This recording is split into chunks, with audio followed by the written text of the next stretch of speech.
आजादी की लड़ाई हो या सांस्कृतिक लड़ाई हो या रिलीजियस रिवाइवलिज्म हो, कोई भी हो, उसकी शुरुआत की जन्मस्थली बंगाल रही है। लेकिन आज जिस ममता जी ने बंगाल को जिस लो लेवल पर ले आकर के खड़ा किया है, यह सच में बहुत ही चिंताजनक बात है।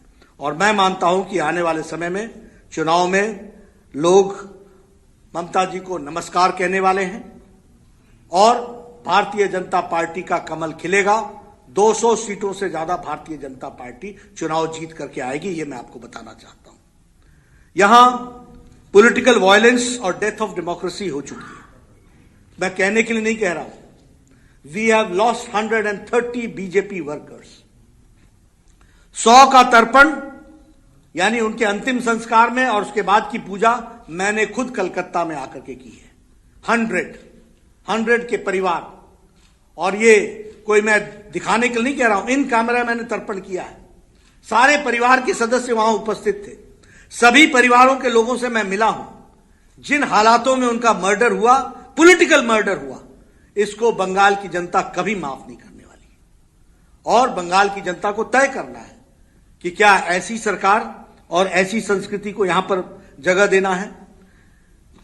जब इलेक्टेड रिप्रेजेंटेटिव्स सेफ नहीं है तो कॉमन मैन का क्या हाल होता होगा? What will be the plight of the common man? आम आदमी की क्या स्थिति होगी? लॉलेसनेस, अराजकता चरम सीमा पर है।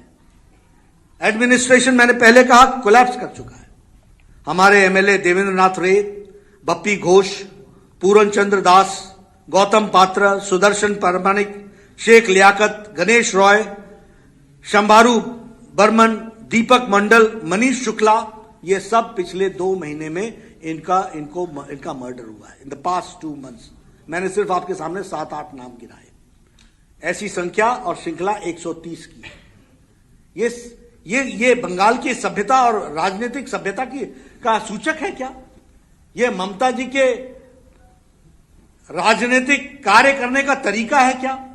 बंगाल की जनता को तय करना पड़ेगा और मैं उनसे निवेदन करूंगा कि ऐसी सरकार को लॉक स्टॉक एंड बैरल इनको विदा करना चाहिए और ऐसी सरकार भारतीय जनता पार्टी के उसमें बनानी चाहिए जिसमें सबका साथ, सबका विकास और सबका विश्वास को लेकर के चले। जब हम भ्रष्टाचार की बात करते हैं तो cut money is the order of the day. Cut money जीवन का तरीका हो गया है वेस्ट बंगाल में। और टोलाबाजी और सिंडिकेट में भी बालू सिंडिकेट और कोयला सिंडिकेट, ये जिसको बोलते हैं कि यहां लूट हो रही है, लूट और राजनीतिक संरक्षण में हो रही है। ममता जी के द्वारा डायरेक्टली संरक्षण में हो रही है। तो इसलिए टोलाबाजी भी हो रही है, कटमनी भी हो रहा है, सिंडिकेट भी हो रहा है, कोयला और बालू पर सिंडिकेट चल रहा है। और तो और मुझे दुख के साथ कहना पड़ता है कि कट मनी और पैसे और रिश्वत अंतिम संस्कार पर भी देना पड़ रहा है बंगाल में। This is the situation. मेरी बात किसी को लगती हो तो चैलेंज कर देना, लेकिन अंतिम संस्कार के लिए भी पैसे और घूस और उसके लिए भी ब्राइब चल रहा है, वो हमको समझना चाहिए। ममता जी क्या कहती हैं? 75% बीजेपी, 75% टीएमसी को कटमनी दो, 25% अपने आप रख लो और लोगों की छुट्टी कर दो। ये संस्कार है, ये बातचीत। उसी तरीके से अभी कहा गया कि ममता जी द्वारे द्वारे, पहले ममता जी वारे न्यारे, अब द्वारे द्वारे और चुनाव के बाद फिर वारे न्यारे। लेकिन बंगाल की जनता अब छोड़ने वाली नहीं है। द्वारे द्वारे घूमो, चाहे जैसे घूमो, आपको बंगाल की जनता छुट्टी देने वाली है। जमीन आपकी खिसक चुकी है, यह हम आपको बताना चाहते हैं। कोविड का ट्रेजेडी हुई। Modi ji is known for the management of Covid management and Mamata is known for mismanagement of Covid. कोई मैनेजमेंट नहीं। आपने देखा, टेलीविजन पर आपने दिखाया किस तरीके से हॉस्पिटल्स में डेथ रिपोर्ट नहीं हो रही थी, केसेस रिपोर्ट नहीं हो रहे थे। सेंट्रल टीम को कलकत्ता के हॉस्पिटल में घूमने नहीं दिया गया। और उसके साथ साथ आपको पता है राशन में चोरी, आपको पता है कि किस तरीके से उस समय अम्फान में भ्रष्टाचार किया गया। कलकत्ता हाईकोर्ट ने क्या कहा? कलकत्ता हाईकोर्ट ने कहा कि आप सीएजी से इसका ऑडिट कराओ और इस ऑडिट के खिलाफ ममता जी सुप्रीम कोर्ट में गई। एक तो भय कहनो, इतना भय क्यों है आपको? क्यों आपको इतना डर लग रहा है? हाई कोर्ट के चीफ जस्टिस राधाकृष्णन कहते हैं get it audited by the controller and auditor general. यह पब्लिक मनी है और 1000 करोड़ रुपए प्रधानमंत्री जी ने एडवांस दिया, 1200 करोड़ रुपए बाद में दिया गया, लेकिन कोई हिसाब किताब नहीं, और जो पैसे मिले वो टीएमसी के कार्यकर्ताओं के अकाउंट में मिले। अब है तो भय कहनो, सुप्रीम कोर्ट में जाने का मतलब है you are hand in glove with commission and corruption. आप पोषक हैं करप्शन के, आपके द्वारा करप्शन हुआ है और आपके पालन पोषण में करप्शन बढ़ा है, इस कारण से आप सुप्रीम कोर्ट में गई हैं। नहीं तो आपको कहना चाहिए था दूध का दूध पानी का पानी होगा। और प्रशासन में प्रशासक जो होता है उसको he should not only be honest, he should look to be honest. Here Mamata ji looks to be dishonest and is dishonest. This is what I would like to say. The activities show, ये बताती हैं कि किस तरीके का हाल चाल बना करके रखा है।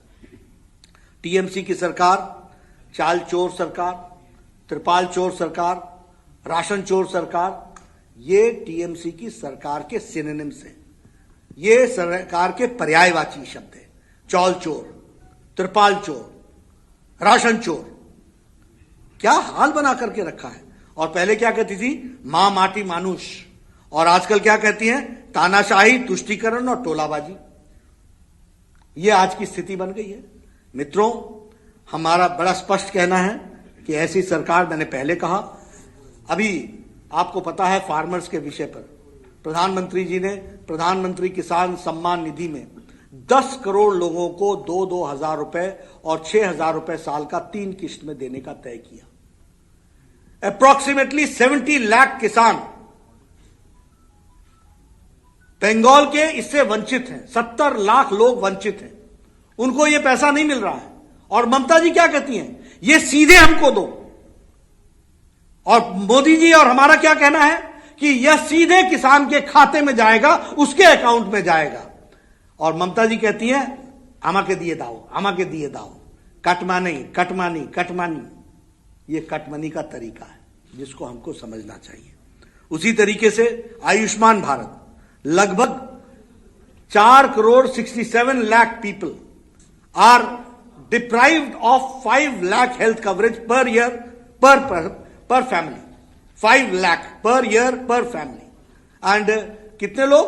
4,67 लाख। आज 1,31 lakh people have taken the benefit all India by. 15,500 crores have been spent for, खर्च हो चुके हैं गंभीर बीमारियों के लिए।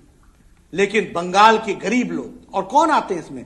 रेडी वाला, फेड़ी वाला, रिक्शा वाला, ठेला वाला, टैक्सी वाला, मेड सर्वेंट जो घर में काम करती है, जो घर में काम करने वाले हैं, जो चौल में काम करने वाले हैं, ऐसे गरीब लोग जो पल्लेदार हैं, जो अनाज की बोरियां उठाते हैं सब्जी मंडी में, उनके लिए बाय प्रोफेशन है, ये कास्ट से नहीं है, बाय प्रोफेशन। 12,74,00,000 परिवार, 55 करोड़ पीपल को ये 5 लाख रुपए का फैमिली का पर ईयर का बेनिफिट है हेल्थ में, गंभीर बीमारियों के लिए, 2000 से ज्यादा गंभीर बीमारियों के लिए। लेकिन यहां होबे ना, होबे ना, होबे ना, होबे जरूर होबे। मार्च महीने के बाद, मई महीने के बाद होगा, बीजेपी की सरकार आएगी, उसके बाद होबे। तो ये बात मैं आपके साथ शेयर करना चाहता हूं। इसके साथ साथ अगर मैं बिहार के अभी चुनाव की बात कहूं तो मैं आपसे एक बात कहना चाहता हूं। अभी चाहे बिहार का चुनाव हुआ, चाहे कर्नाटक का चुनाव हुआ, चाहे दुबाका का धमाका हुआ, चाहे उत्तर प्रदेश का चुनाव हुआ, और चाहे मैंने बताया मध्य प्रदेश का चुनाव हुआ, सभी जगह परिवार की पार्टियों को लोगों ने नकार दिया है और भारतीय जनता पार्टी को सपोर्ट किया है। और यही हाल बंगाल में भी होगा। यहां भी पारिवारिक पार्टी को लोग नमस्ते कहेंगे और डेवलपमेंट के लिए मोदी जी के साथ डबल इंजन की सरकार को सपोर्ट करेंगे। आज जो घटना घटी है वह ममता जी के फ्रस्ट्रेशन की, बौखलाहट की कहानी है। उनको दिख गया है कि जमीन खिसक चुकी है और जिस शब्दों का वो प्रयोग कर रही है, जिस शब्दावली का प्रयोग कर रही है, मुझे वो शब्द रिपीट करने में भी शर्म आती है। एक बंगाल के चीफ मिनिस्टर, उनको शायद मालूम नहीं है कि इस पद की गरिमा क्या होती है, इसकी गरिमा को कैसे संभाल के रखा जाता है। और ये बंगाल, जैसे मैंने कहा, कैसा बंगाल बनाना चाहते हो? ममता जी का बंगाल बनाना चाहते हो या रविंद्रनाथ टैगोर का बंगाल बनाना चाहते हो? श्री अरविंदो का बंगाल बनाना चाहते हो? श्यामा प्रसाद मुखर्जी का बंगाल बनाना चाहते हो? सुभाष चंद्र बोस का बंगाल बनाना चाहते हो? मैं आपके साथ बड़े स्पष्ट शब्दों में कहना चाहता हूं, भारतीय जनता पार्टी कमिटेड है। हम आने वाले समय में डबल इंजन की सरकार बनाएंगे। वेस्ट बंगाल में भी हमारी सरकार बनेगी। ये जो हरकतें आज हुई हैं, ऐसी हजार हरकतें हों, हम हर कंस्टिट्यूंसी में जाएंगे, हर जगह अपने विचार को रखेंगे। और जो हमको समर्थन मिल रहा है, मैं अपने कार्यकर्ताओं को सल्यूट करना चाहता हूं, मैं उनको नमस्कार करना चाहता हूं।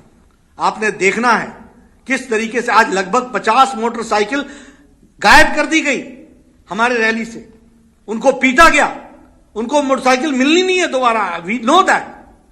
लेकिन हमारा एक एक कार्यकर्ता लड़ने को तैयार है और उनको मालूम नहीं है ये भारत भूमि, ये बंगाल की भूमि, इसने क्रांतिकारियों को पैदा किया है और यही क्रांतिकारी हमारे भारतीय जनता पार्टी के कार्यकर्ता के रूप में फिर से प्रजातंत्र को यहां बहाल करेंगे और पूरी ताकत और शिद्दत के साथ हम चुनाव लड़ेंगे। इन्हीं शब्दों के साथ मैं अपनी बात समाप्त करता हूं। आपको जो प्रश्न करना है आप कर सकते हैं। प्रश्न आप बांग्ला में भी कर सकते हैं, इंग्लिश में भी कर सकते हैं, हिंदी में भी कर सकते हैं। सवाल ये है, आपकी पार्टी सत्ता में है, केंद्र में है। ममता बनर्जी और उनकी सरकार का ये कहना है कि जब आपके पास बीएसएफ, सीआईएसएफ, सीआरपीएफ और सारी फोर्सेस हैं, तो फिर आज बंगाल में आप पर ये हमला कैसा? क्या ये आपकी पार्टी खुद ही उनके शब्दों में नौटंकी बनाने के लिए कर रही है? ऐसा है कि ममता जी को प्रशासन नाम की चीज का आइडिया जीरो है। She knows nothing about administration. कभी भी सीआईएसएफ, सीआरपीएफ सड़क पर खड़े होकर के पत्थरबाजों को नहीं रोकती है, वह सब्जेक्ट को प्रोटेक्ट करती है। उनका काम सब्जेक्ट को प्रोटेक्ट करना है। उनका काम सड़क पर खड़े होकर के जो लोग वहां पत्थर इकट्ठे कर रहे थे उनको रोकना हमारा काम नहीं है, वो स्टेट पुलिस का काम है। और स्टेट पुलिस को प्रश्रय देना ये ममता जी का काम रहा है, ये मेरा चार्ज है। बंगाल की वर्तमान स्थिति को मद्देनजर रखते हुए पार्टी अध्यक्ष होने के नाते केंद्र सरकार से आपका क्या गुजारिश रहेगी? क्या आप उनसे राष्ट्रपति शासन की मांग करेंगे? और दूसरा सवाल, आए दिन सुनने में आता है कि तृणमूल के तमाम प्रमुख नेता बीजेपी के संपर्क में है, बहुत से नेता हाल ही में आपको ज्वाइन भी किया है। ऐसे और कितने प्रमुख नेता है जो बीजेपी में शरीक होने वाले हैं? Thank you. देखिए, जहां तक भारतीय जनता पार्टी का सवाल है, मेरा कमेंट और मेरी अंडरस्टैंडिंग बंगाल के बारे में, law and order situation has failed, it has crumble down. लेकिन हम प्रजातांत्रिक तरीके से लड़ने वाले लोग हैं, इसलिए हम प्रजातांत्रिक तरीके से ममता जी को पदच्युत करेंगे through democratic means, number 1। Number 2, आपका क्वेश्चन क्या था? जी सर, तृणमूल के बहुत से तमाम नेता आपके पास, ऐसा है, सच्चाई की जीत होती है, इसलिए सच्चाई के साथ लोग जुड़ना चाहते हैं। आते रहेंगे, कारवां बनता रहेगा, हम चलते रहेंगे। मेरा सवाल यह है कि आज चूंकि हम लोग भी थे, आपके काफिले पे हमला हुआ, पत्थरबाजी, हमारी भी गाड़ी टूटी, क्या इसको लेकर आप लोग यहाँ की लोकल पुलिस के खिलाफ कोई जांच की मांग करेंगे? कुछ कार्रवाई के लिए कहेंगे या सीबीआई जांच के लिए कहेंगे? देखिए, मैं व्यक्तिगत रूप में जनता से सीधे जुड़ने वाला आदमी हूं और पार्टी की दृष्टि से भी जनता से जोड़ता हूं अपने आप को। प्रशासन को जानकारी देना हमारा काम है, वो हम जरूर देंगे, लेकिन हमको कोई आशा नहीं है यहां के प्रशासन से। हम जनता के बीच में ही अपनी आवाज को बुलंद करके हम यशस्वी होंगे। एक प्रश्न, बंगाल में मैं 2-3 दिन से घूम रहा हूं और जो टीएमसी की तरफ से आ रहा है बार बार, वो बाहरी और भीतरी को लेकर आ रहा है। वो कह रहे हैं कि बीजेपी वाले बाहरी हैं और यहां तो भीतरी दीदी हैं। तो आप लोग इस पॉइंट को कैसे काउंटर कर रहे हैं? देखिए, भारतीय जनसंघ की स्थापना हमारे श्यामा प्रसाद मुखर्जी ने की और एक देश में दो निशान, दो विधान, दो संविधान नहीं चलेंगे, इसकी स्थापना करने का विचार बंगाल से आया। हमारा दायित्व तो बनता है कि बंगाल को आत्मसात करते हुए उस विचारधारा को ध्यान में रख करके हम यहां पर अपने आप को काम भी करें और उनके बताए रास्ते पर भी चलें। एक बात तो हमको ये बड़े स्पष्ट होनी चाहिए। दूसरा, जो ममता जी का बंगाल है वो मैंने आपको एक्सप्लेन कर दिया, वो बंगाल नहीं है। बंगाल वो है जो हम बता रहे हैं, और हमको जो पीड़ा है वो इस बात की है कि बंगाल को गलत लोगों ने हाथ में ले लिया है, इसको सही हाथों में देना ये हमारी जिम्मेवारी है, ताकि बंगाल की संस्कृति आगे बढ़ सके। और इसलिए बाहरी और भीतरी नहीं, भीतर के लोग हैं जो हमारा सपोर्ट करेंगे। हम बाहर के वोट से जीतने वाले नहीं हैं, हमको बंगाल के लोगों का आशीर्वाद मिलेगा, यह हमारा विश्वास है। BJP has been talking about the citizenship amendment law that has been passed by the parliament. There have been statements being made that by the end of January it will be implemented. Has that been done? Will that be done in Bengal? Because Chief Minister Mamata Banerjee has time and again said that it's the centre's prerogative to make the law, but it's the state that will implement it, and we will not allow CAA to be implemented in West Bengal in any way, and she has been protesting against it. So I would want to know, when will CAA be implemented in Bengal and how will it be done? देखिए, parliament के act से पास हो चुका है citizens amendment act, अब उसके rules बन रहे हैं।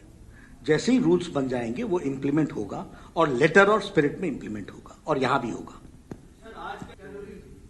देखिए, मैं ये कहना चाहूंगा कि यह प्रजातंत्र के मूल विचार से भिन्न है, नंबर एक। नंबर दो, यह इनटॉलरेंस की, असहिष्णुता की प्रकाष्ठा है। सर, हमने पहले देखा है आपकी पार्टी में नेता जो है एक विषय पर काफी डिवाइडेड है, वो विषय है प्रेसिडेंट्स रूल इन बंगाल। आज के मौजूदा परिस्थिति को मद्देनजर रखते हुए क्या आप प्रेसिडेंट्स रूल की मांग करते हैं? देखिए, सेंटिमेंट्स जो हैं वो विचार में कोई लोग उसको एक्सप्रेस कर देते हैं। सेंटिमेंट्स तो ये हैं कि यहां लॉलेसनेस है, सेंटिमेंट्स तो ये हैं कि यहां का एडमिनिस्ट्रेशन क्रम्बल डाउन कर गया है, इसलिए लोग कह दें कि प्रेसिडेंट रूल लगना चाहिए, वो बात अलग है।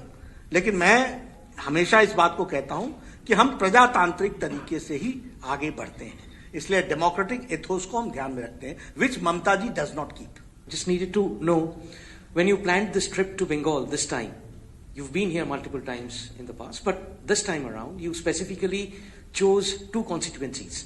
One in Bhawanipur, which is Mamata Banerjee's constituency.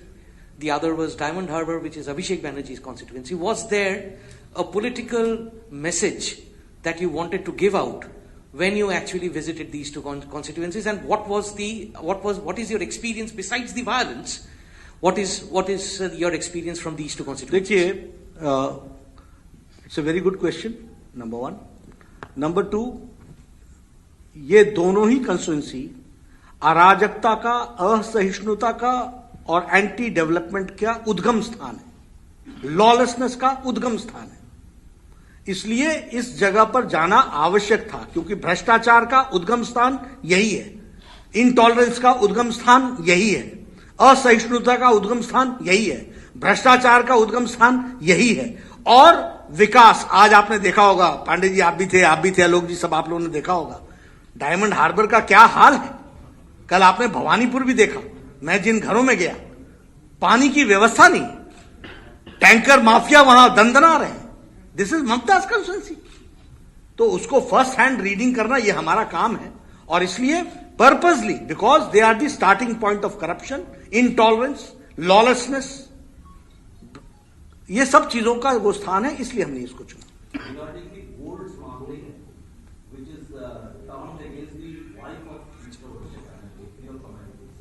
देखिए, I don't know what is the observation of high court. It will be difficult for me to comment without going through the observation of the High Court. But yes, corruption को छुपाना ममता की आदत है, corruption के साथ चलना ये ममता जी की आदत है, और लॉ को प्रोटेक्ट करना ये कोर्ट की जिम्मेवारी है, और कोर्ट ने बारंबार किया है। अभी हाई कोर्ट ने ही तो कहा था कि अम्फान के फंड्स का ऑडिटिंग करो, तो सुप्रीम कोर्ट क्यों गई?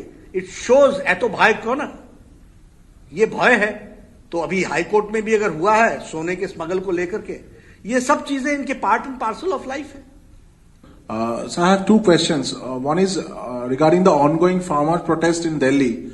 What do you have to say regarding it? And secondly, there has been question has been doing around in Bengal about who would be BJP's chief ministerial face. So what are your views regarding it? देखिए, जहां तक किसान आंदोलन का सवाल है, हमारे लोगों ने किसान आंदोलन के नेताओं के साथ बारंबार बातचीत की है और हम सब लोग डायलॉग के माध्यम से आगे बढ़ना चाहते हैं, डायलॉग के साथ बढ़ना चाहते हैं।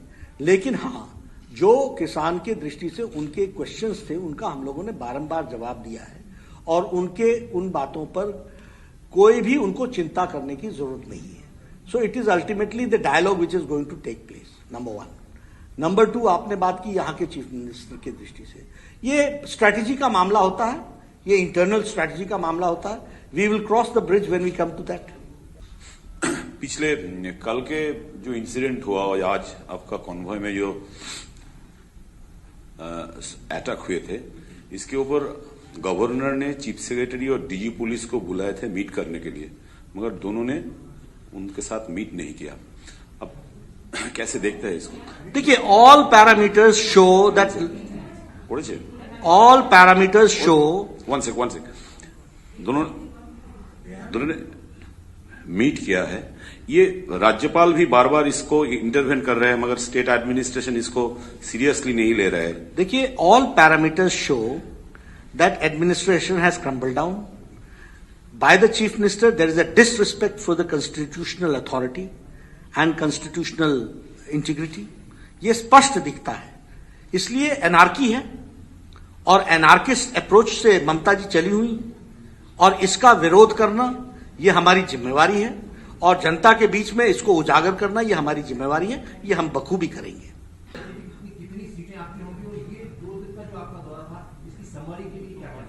200 प्लस स्ट्रेट अवे हम जाएंगे। जो जनता की में जो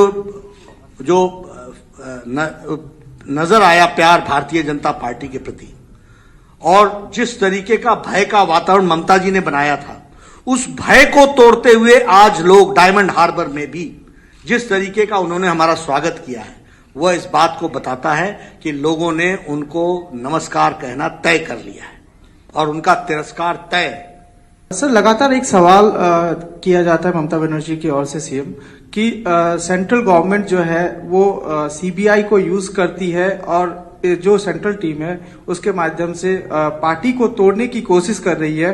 कहीं ना कहीं दबाव बनाया जा रहा है जिससे कि लोग डर से पार्टी छोड़ के बीजेपी में आने की कोशिश कर रहे हैं। क्या कहना चाहेंगे आप? देखिए, बहाने लगाना ममता जी से सीखे कोई, सच्चाई से दूर रहना ममता जी से सीखे कोई।